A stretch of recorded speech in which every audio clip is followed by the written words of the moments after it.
जय हिंद दोस्तों। एक्चुअली कल मंडे के दिन इजराइल कहीं ना कहीं ये सोच ही रहा था कि यूएनएससी में जाकर ईरान का जो रेवोल्यूशनरी गार्ड्स कॉप्स जो ग्रुप्स है या इन शॉर्ट हम कह सकते हैं आईआरजीसी जो फोर्सेस है इनको as a terrorist organisation declare करने के बारे में। और वही चीजें जो है ना वो आज के दिन यहाँ पर इजराइल ऐसे 32 देशों को यहाँ पर ये अर्ज किया है ईरान के ऊपर में सैंक्शंस लगाने के लिए। आप इसके रिगार्डिंग जो आर्टिकल्स आप यहाँ पर देख सकते हैं, Israel urges 32 countries to sanction Iran missiles programme और declare Islamic Revolutionary Guards Corps as a terror group. और इजराइल की तरफ से एक पोस्ट किया गया जहां पर इजराइल के जो एम्बेसडर है, इजराइल नाम ही इजराइल है, काज, इन्होंने यहाँ पर लिखा alongside the military response to the firing of the missiles and the UAVs I am leading a diplomatic offensive against Iran. अब यहाँ पर इजराइल आज से कुछ दिन पहले तक इवन कि जब ईरान ने अटैक किया, अटैक करने के जस्ट बाद लगभग कल पूरा दिन ये चलता जा रहा था कि इजराइल किस तरीके से रिस्पांस करेगा, न्यूक्लियर साइट्स में अटैक करेगा, इजराइल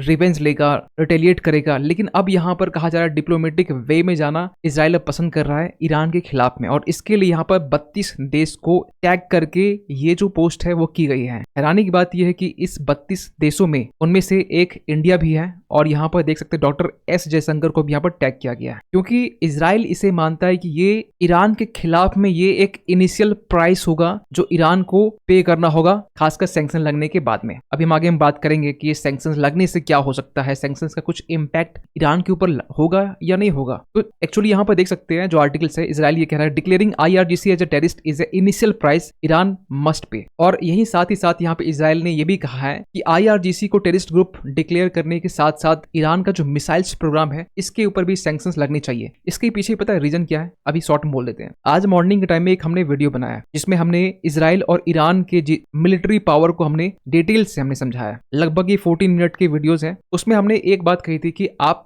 अगर ईरान को देखेंगे तो ईरान के पास में क्वांटिटी वाइज में ज्यादा मिलिट्री वेपन्स इक्विपमेंट्स ज्यादा आपको मिल जाएंगे। और ये सबसे बड़ा फैक्टर है कि ईरान का जो मिसाइल्स प्रोग्राम है, सबसे बड़ी बात यह है कि ईरान डोमेस्टिकली खुद से ये निर्माण मैन्युफैक्चर कर रहा है और इसके लिए ईरान समेत यूएस बाकी देश कंसर्न है। तो इजराइल जो है इसलिए यहाँ बेसिकली चाह रहा है। लेकिन थोड़ा हम बात करें कि फिलहाल स्टैटिस्टिका के जो बेसिकली रिपोर्ट्स हैं उनके अकॉर्डिंग कौन कौन से देश है जिनके ऊपर ज्यादा सैंक्शंस लगे हैं। तो यहाँ पर रशिया का अगर आप देखेंगे तो रशिया के ऊपर सबसे ज्यादा सैंक्शंस लगे हैं। जो डार्क रेट है बेसिकली ये इंडिकेट कर रहा है कि लास्ट 2 साल में रशिया के ऊपर कितने सैंक्शंस लगे हैं। टोटल जो सैंक्शन इनके ऊपर है 18,772 सैंक्शंस लगे हैं। और ये तो बेसिकली जब रशिया यूक्रेन जब वॉर स्टार्ट हुआ इसके बाद में देख सकते हैं कि 80-90% तो इसके बाद ही लगे हैं। इसके बाद में सेकंड में ईरान है, Syria, north Korea, Belarus, Myanmar और वेनेजुएला। ईरान में देखेंगे तो ईरान में लास्ट 2 साल में लगभग 20% जो सैंक्शन है वो लास्ट 2 साल में लगे हैं। और टोटल जो सैंक्शन ईरान के ऊपर जो लगे हैं वो है लगभग 5,000 के बराबर। और एक इंटरेस्टिंग बात आपको बताना चाहते हैं कि जो आईआरजीसी जो ग्रुप है ना, इसको लेकर जब हमास ने इजराइल के ऊपर जब अटैक किया अक्टूबर के टाइम में, उसी मंथ यूएस ने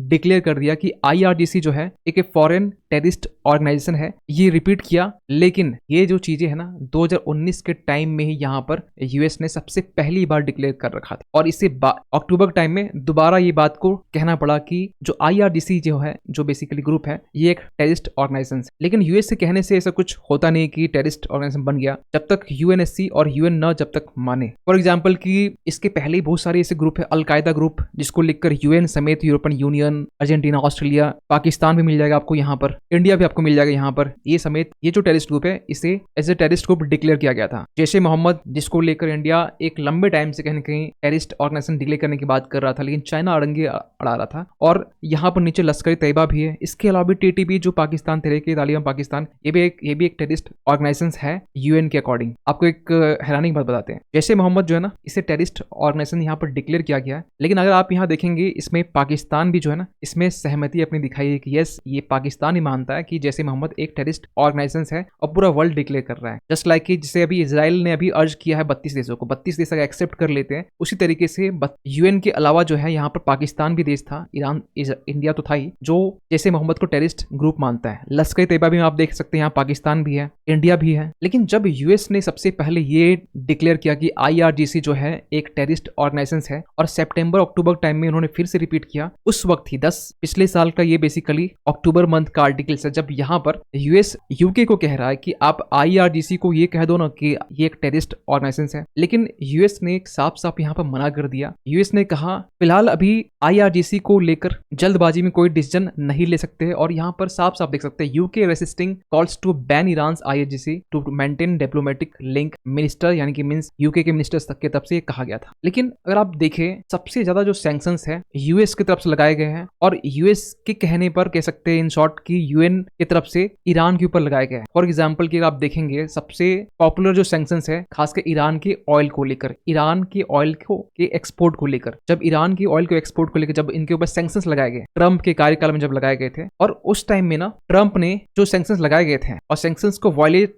करने के बाद में जो पनिशमेंट देने की बात की जा रही थी, इसे यहाँ पर जो बाइडेन ने इंप्लीमेंट ही नहीं किया। आप यहाँ पर देख सकते हैं Biden unlikely to enforce existing US sanctions on Iran oil exports after Israel attack. ये अटैक के बाद का आर्टिकल है, ये आज का आर्टिकल है 16 अप्रैल का आर्टिकल। आप बोलेंगे ये कौन सी सैंक्शंस की बात चल रही है जिससे इंप्लीमेंट नहीं किया गया, तो आपको बताना चाहते हैं ट्रंप ने एग्जीक्यूटिव ऑर्डर 13846 इससे इंप्लीमेंट नहीं किया। आप पूछेंगे ये एक्चुअली है क्या? देखिए जो बाइडेन के ऊपर एक लगातार एक आरोप लगता रहता है कि जो बाइडेन जो है इस ऑर्डर को इंप्लीमेंट ही नहीं किए जो डोनाल्ड ट्रंप ने इशू किया था। इसमें बेसिकली प्रोविजंस ये था कि कोई भी देश, अब ध्यान सुनिए, कोई भी देश अगर ईरान से ऑयल परचेज कर रहा है, एक्विजिशन कर रहा है, सेल कर रहा है, ट्रांसपोर्ट कर रहा है, मार्केटिंग कर रहा है पेट्रोलियम या क्रूड ऑयल का, उसके ऊपर यूएस उसको पनिश कर सकता है। आप देख सकते हैं which has a provisions for punishing anyone involve in the purchasing, और बाकी जो टर्म्स है उसके लिए। क्योंकि अगर ईरान का ऑयल एक्सपोर्ट देखे तो अकॉर्डिंग टू द ब्लूमबर्ग जो डेटा है, ईरान के ऊपर जब से सैंक्शंस लगा है तब से देखा जाए तो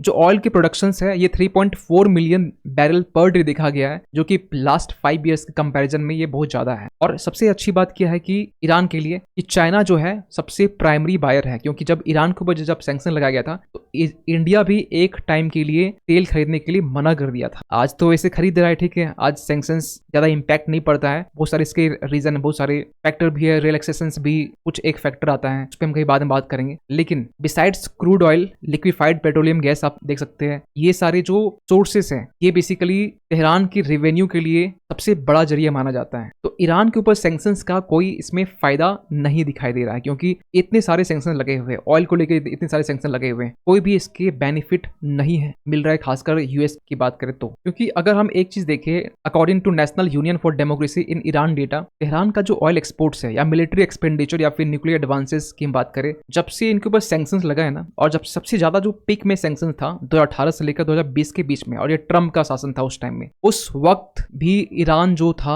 ऑयल एक्सपोर्ट कर रहा था, मिलिट्री में एक्सपेंडिचर कर रहा था, न्यूक्लियर एडवांसेस वो अपना बढ़ा रहा था। और आपको बताना चाहते हैं ट्रंप 2015 के टाइम में JCPOA में जब एग्रीमेंट लेकर जब साइन हुई ईरान के साथ में, P5+1 नेशन के साथ में joint comprehensive action of plan of action something, जब इसको लेकर जब साइन किया गया 2015 के टाइम में, और 2015 के 3 साल के बाद में 2018 के टाइम में जब डोनाल्ड ट्रंप विथड्रॉ कर ली इस डील को लेकर, इसके बाद में ईरान यहाँ पर यूरेनियम की जो प्रोडक्शन है और भारी मात्रा में करना स्टार्ट कर दिया। और ट्रंप का पीछे हटना बेसिकली रीजन ये था कि ईरान इस डील को मान नहीं रहा है। ईरान लगातार कहीं न कहीं यूरेनियम के जो प्रोडक्शन है ये करता रहा है, खासकर अपने न्यूक्लियर वेपन्स प्लान को फुलफिल करने के लिए। लेकिन हम लेटेस्ट अपडेट की बात करें ईरान और इजराइल टेंशन के बीच में, जहां पर ईरान को लेकर खासकर इजराइल की तरफ से ये कहा गया था कि ईरान के ऊपर के जो न्यूक्लियर साइट्स है वहां हम लोग अटैक करेंगे, और इस बात पर कहीं न कहीं यूएन की तरफ से भी चिंता जाहिर की गई। आप देख सकते हैं UN worried about strikes on nuclear sites. और इजराइल हो चाहे ईरान हो, अभी फिलहाल बातें निकल के आ रही कि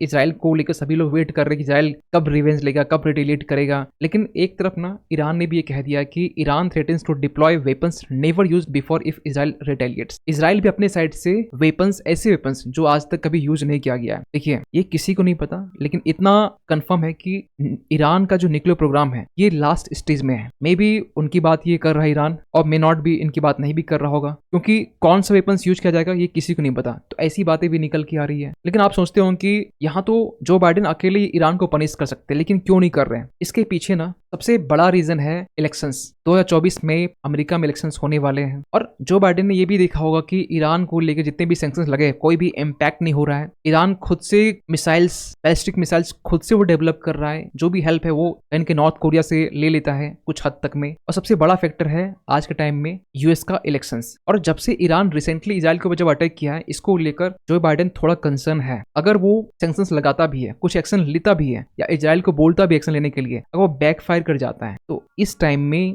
यूएस के जो बाइडेन की जो पार्टी है, इस पार्टी की जो किरकिरी होगी वो इनका जो एडवांटेज वो ट्रम्प को मिल जाएगा और ये कभी नहीं चाहिए। इसलिए यहाँ पर कहा जा रहा है कि जो यूएस है, माइटी यूएस, इजराइल, ये कभी भी ईरान के साथ में डायरेक्ट वॉर नहीं चाहेंगे। और इसके पीछे यूएस का अपना रीजन है इलेक्शंस, और इजराइल का जो अपना रीजन है वो बेसिकली जो एलाइज नेशंस है, फॉर एग्जांपल कि यूएस हो गया, यूरोपियन यूनियन हो गया, इन्होंने यहाँ पर ये चेतावनी दी है इजराइल के प्राइम मिनिस्टर बेंजामिन नेतन्याहू को कि आप फिलहाल फोकस करो गाजा में हमास से डील करने में अपना फोकस लगाओ, और दूसरी बात जो हॉस्टेज जो फंसी हुए हैं खासकर गाजा में, उससे आप छुड़ाने के लिए वहां ध्यान दो। लेकिन फिर एक सवाल निकलता है कि अगर ये सैंक्शंस को लेकर इंडिया को भी टैग किया गया, इसके इम्प्लीकेशंस क्या हो सकते हैं। देखिए आज के टाइम में ना भारत के जो स्ट्रेटेजिक इंटरेस्ट है ईरान में बात करें बहुत ज्यादा, क्योंकि ईरान में आज के टाइम में हमारा चाबहार पोर्ट है। यही रिसेंटली आपने देखा होगा कि अर्मेनिया ने, अजरबैजान यहाँ पर है, अर्मेनिया बगल में, और यहाँ छोटा सा आप देखेंगे कि बॉर्डर टच होता है अर्मेनिया का ईरान के साथ में। अर्मेनिया ने इंडिया को ऑफर किया था कि आप ऑल्टरनेटिव रूट तलाश कर सकते हैं, एक ट्रेड रूट जो बेसिकली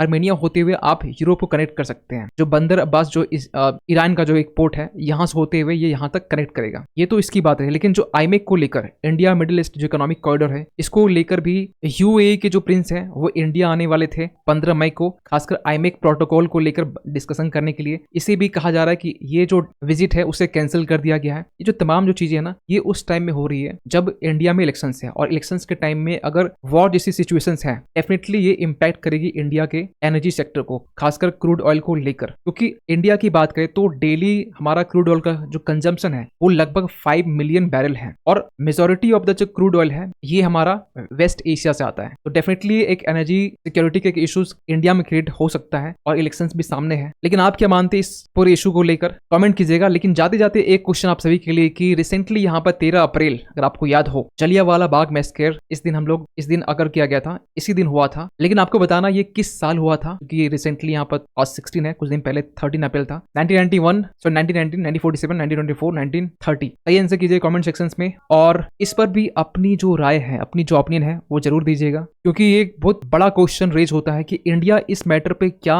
स्टैंड ले सकता है। देखिए वॉर को लेकर हमने एक डिप्लोमेटिक आंसर दिया कि यस, कि पीस एक सॉल्यूशन है, एकमात्र सॉल्यूशन है, वॉर कोई भी कंट्री एक्सेप्ट नहीं कर सकता है। लेकिन ऐसी सिचुएशंस में जहां पर IRGC की ऊपर सैंक्शंस लगाने की डिमांड की जा रही है, वो भी कैसा, टेररिस्ट ऑर्गेनाइजेशन, इसको लेकर भारत क्या निर्णय लेगा और क्या लेना चाहिए, कमेंट कीजिएगा। मिलते किसी अगली वीडियो में, तब तक के लिए थैंक यू सो मच।